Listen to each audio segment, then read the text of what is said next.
thinking the other day that it's been a long time since I did a sermon on the Old Testament. And I wanted to do one, so I went through the list of sermon suggestions that I have. And one of the suggestions on there was to talk about the plagues in Egypt and why the plagues happened in the first place.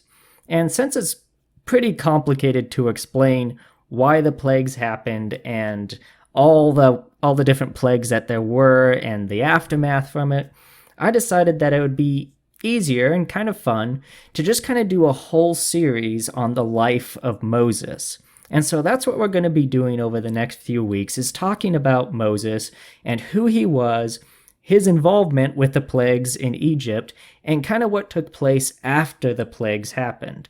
So we are, of course, going to start at the beginning of Moses' life, talking about kind of his origin and the characteristics that we see in Moses. And my hope for today's sermon is that as we look at the characteristics that Moses displayed early on in his life, that it'll help show us why God chose for Moses to be the person that would lead the Israelites out of Egypt. So first, if you've never read the Bible before or you have no idea what I'm talking about, let me give a little bit of background here. The book of Genesis ends with the Israelite Joseph sitting as second in command to the Pharaoh of Egypt. But time goes on for a while, and a new Pharaoh comes up who didn't know Joseph or his family, and he begins to worry about how many Israelites live in Egypt, and he's worried that they're going to cause an uprising. So to confront this fear that he has, he gives slave drivers charge over the Israelites and puts them to hard labor, essentially putting them into slavery. And yet that wasn't enough to quell his fears, so he takes it a step further and says that any males that are born to the Israelites ought to be put to death. And in that time is when Moses is born. And Moses' mother, for fear of his life, puts him into a basket and sends him down the Nile River, where eventually he is found by the Pharaoh's daughter, who takes Moses as her own adopted son. And that's kind of where the story of Moses begins. That's his origin story. But I want us to look through some of the beginning chapters in Exodus to see what kind of characteristics Moses displayed in his life. So we are going to start with Exodus chapter 2, beginning at verse 11. It says, "One day after Moses had grown up, he went out to where his own people were and watched them at their hard labor.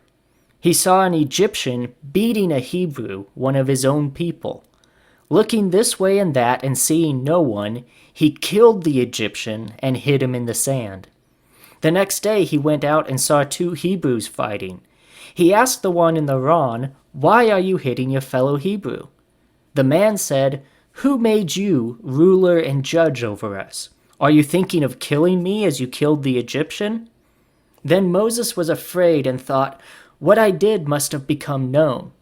When Pharaoh heard of this, he tried to kill Moses, but Moses fled from Pharaoh and went to live in Midian, where he sat down by a well. Now a priest of Midian had 7 daughters, and they came to draw water and fill the troughs to water their father's flock. Some shepherds came along and drove them away, but Moses got up and came to their rescue and watered their flock." So these are kind of the first events that we see Moses directly involved in after he has grown up. And through these events of him protecting these Hebrews that were being assaulted, as well as protecting these Midian girls who are being driven away by these shepherds when they're trying to water their father's flock, in all 3 of these instances, what we have is Moses stepping in to defend the people who are the victims in these scenarios. Now, of course, in the first scenario, Moses does take it a bit too far, and we'll get to that in a little bit. But all of these instances show us that Moses had a very strong sense of justice. He was not somebody that could overlook what was happening in front of him. And it would have been very easy for him to do so. He could have easily turned a blind eye to the Hebrew man being assaulted by the Egyptian, because it didn't affect Moses. Other than the fact that Moses was a Hebrew and that man was a Hebrew, and he felt the kinship between him and that man, other than that, Moses had no connection to him. In fact, Moses was the Pharaoh's adopted daughter. He lived in a life of luxury and protection. It would have been so easy for him to disconnect from that man. But instead, he saw him as a fellow Hebrew and had to do something. Again, later, when he sees two Hebrews fighting with each other, he steps in to try to end the conflict that's happening. And when he sees the Midian girls being driven away, he steps into their defense. All of these instances, he's stepping in when it would have been so easy for him to turn a blind eye and say, this Hebrew man who's being assaulted and beaten, that doesn't affect me. I've been adopted into Pharaoh's household. And these two Hebrews who are fighting against each other, well, I don't want to butt in. I'll just let them sort it out. And these Midian girls, I'm not even from this place. I'm not from Midian. I'll just let them solve it. I'll stay out of it. Which it's so easy for any of us to have that same kind of mindset. In fact, it's so easy, it's got a name. It's called the bystander effect, where if somebody's in trouble and needs help, that we automatically assume that somebody else is going to take care of it. Somebody more qualified than us, somebody who knows what's going on. And so it ends up that nobody helps that person because everybody just thinks that somebody else is going to help them. And yet that is not the character that Moses showed. Moses was someone who said, there is an injustice taking place here, and I need to do something. He was not satisfied to just let it go. And I think that that's one of the qualities that really drew him out into God's eye. Where God said, this person is going to represent me. This person is going to be used to free the people from Egypt, to free the Israelites from Egypt. Because God saw that the Israelites were suffering, and God was no longer going to step aside and let it happen. God was going to intervene because he would not allow that injustice to continue, and he wanted somebody with that same sense of justice. And if we want to have a characteristic similar to God, we need to have that same kind of sense of justice, where we say, I'm going to step in and do something because somebody has to do something, and rather than passing it off to somebody else, I'm going to do something about it myself. Because there's really no excuse for inaction. Now, of course, you don't want to go kill somebody, and you want to make sure that the way that you are stepping in is actually helpful and be wise in that. And again, I'll get more to that in a little bit. But we never want to take it to the other extreme and say it's not my problem and excuse our inaction. Moses had a strong sense of justice. Let's look what other characteristics we can see in Moses. Moses also displayed throughout his life a humble character. And I think this is most evident when Moses is then speaking to God, who is speaking to him from a burning bush. And that passage is in Exodus chapter 3, starting at verse 4.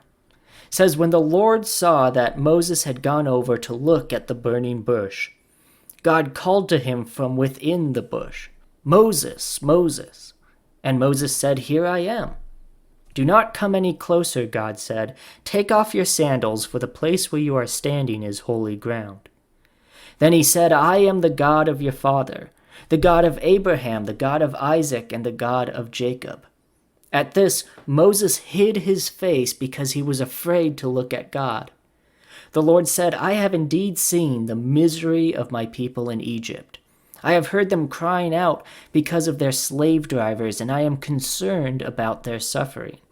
So I have come down to rescue them from the hand of the Egyptians, and to bring them up out of that land into a good and spacious land, a land flowing with milk and honey, the home of the Canaanites, Hittites, Amorites, Perizzites, Hivites, and Jebusites. And now the cry of the Israelites has reached me, and I have seen the way the Egyptians are oppressing them. So now go. I am sending you to Pharaoh to bring my people, the Israelites, out of Egypt. But Moses said to God, Who am I that I should go to Pharaoh and bring the Israelites out of Egypt? I love Moses' responses here. Where at first, when he realizes that God is talking to him, he hides his face, afraid to look at God in all of his glory. And when God tells him that he's going to use Moses to deliver the Israelites out of Egypt, his response is, Who am I that I should go? What's special about me? Why, out of anyone you could pick, why would you think of picking me? I'm nothing special. He hid his face and he asked, Who am I? He did not step up and say, All right, this is my reason for living. This is my purpose. Yes, you've got it right, God. I'm the man for the job. He didn't brag about how great he was. He had humility in this moment. And really, he had a lot that he could have bragged on. He could have said, Oh, it all makes sense now. I was born as this destiny child. That's why I survived after all the other boys being born at that time were being killed. They were all killed, but I survived because God's special favor was upon me. And when I was put into that basket and left down the Nile, who to find me but the Pharaoh's daughter, so I could be raised in this royal palace. And even after I made a mistake, I killed someone, I was still able to escape from Pharaoh's hand. And when I came to this land of Midian, I was almost immediately given the priest's daughter in marriage. And now you are speaking to me directly, God. It all makes sense now. I have come from greatness to fulfill a glorious destiny. And yet that is not at all the kind of attitude that he had. Instead, he shields his face, humbling himself before God, asking, Who am I? He had a lot he could have bragged about, but he didn't. He remained humble. And Jesus even warns against thinking more highly than yourself than you ought to. In Luke chapter 14, Jesus talks about someone holding a banquet, and you don't want to take the highest place of honor, because if somebody more important than you shows up, then you're going to be asked to sit down in a different spot, and you'll be humiliated before everyone. But instead, you should take a lowly place, and then if anything, you're going to be asked to move up. You're going to have someone say, No, you're better than that. You deserve to be up here. But instead of saying, I belong in this place of recognition, you say, Who am I? Why should I receive any kind of special recognition? And not to do so in a way where you think you're worthless, but in a way where you recognize that you are no better than anyone else. And that is the attitude that Moses is showing here. Who am I that out of everyone you would pick me? He doesn't place himself on a pedestal, and we shouldn't either. We should not think of ourselves more highly than we ought to. We shouldn't give ourselves too much credit. But I think that these characteristics that we see in Moses' life, before any of the miraculous signs and wonders, these characteristics of a strong sense of justice and displays of humility, I think is why God chose Moses to lead his people out of Israel. And yet, Moses was not perfect, and these strengths that he had were also his greatest weaknesses. As we've already talked about, Moses, in his desire to protect that Hebrew man that was being beaten, went too far and took the life of the Egyptian who was there. His sense of justice turned into murderous intent. And if we look further on in Scripture, we can see that the humility that he had developed into another weakness of cowardice. In Exodus chapter 4, when God finishes calling Moses to free his people, we get his response starting at verse 10. It says, Moses said to the Lord, "Pardon your servant, Lord. I have never been eloquent, neither in the past nor since you have spoken to your servant. I am slow of speech and tongue." The Lord said to him, "Who gave human beings their mouths? Who makes them deaf or mute? Who gives them sight or makes them blind? Is it not I, the Lord? Now go, I will help you speak, and I will teach you what to say."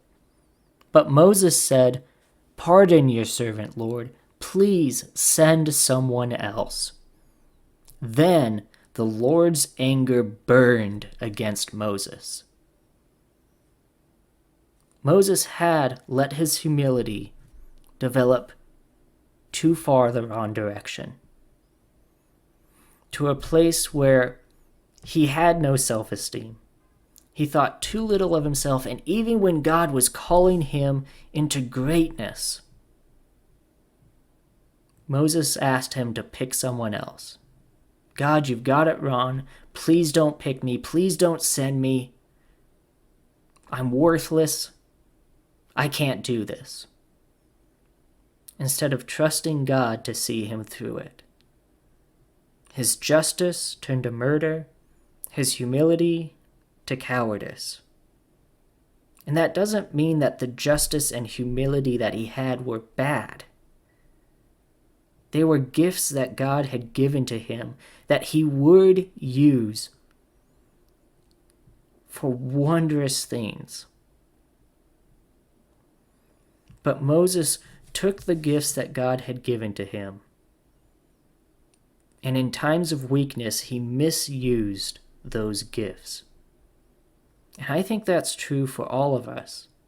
God has made all of us uniquely. He's given us different gifts. I was talking about that last week.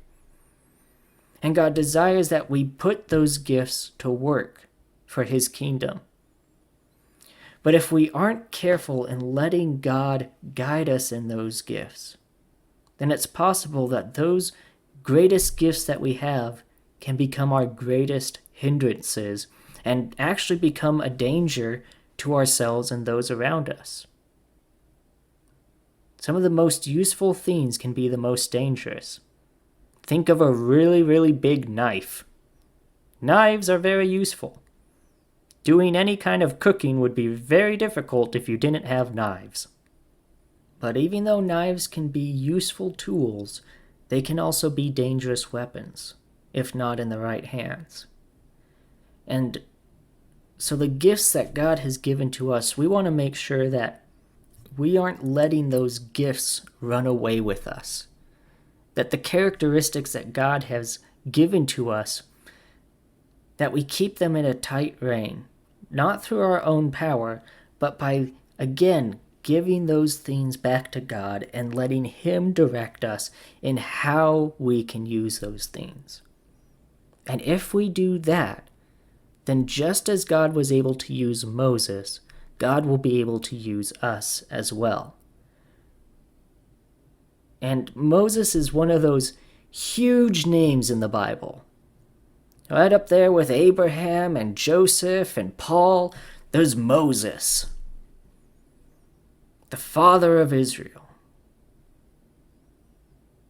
And yet, when we look at his life, we can see he was not perfect. Moses, with all the strengths that he had, those same strengths became great weaknesses. And yet, despite how flawed Moses was, God was still able to use him for incredible things.